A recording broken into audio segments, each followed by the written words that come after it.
Well, fuel has been at the centre of environmental protests across the country too, as part of a campaign to halt all new fossil fuel projects in the UK. ExxonMobil UK said it suspended operations at 4 terminals today, but expects all will be back open by later tonight. Our Home Affairs correspondent Andy Davis is at one of those sites in Birmingham. Andy.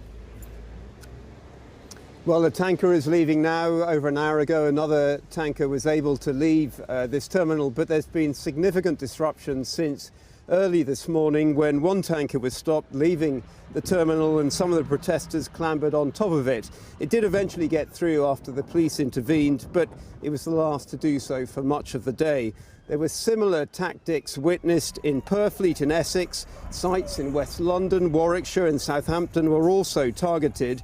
And here in Birmingham, we saw the police later using debonding fluids on protesters to unglue their hands and feet. The two groups involved are Extinction Rebellion and Just Stop Oil. The latter group says it's been warning the UK government to do much more to end our reliance on fossil fuels.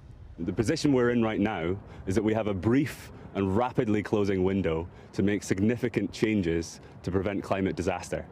And the UK government, despite this situation, is pushing through new oil and gas fields that are going to be disastrous for the climate and disastrous for the lives of the people that you see in front of you today. We're here because we're desperate, and we're here because people aren't talking about this and they need to be. The government issued a statement tonight saying that it's working to drive down use of fossil fuels, but the demand for oil and gas will continue while the UK transitions to cheaper, low-carbon energy.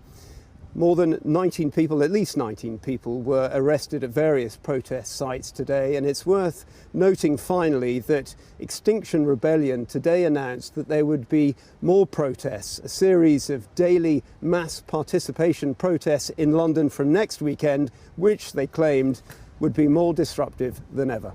Andy, thanks very much.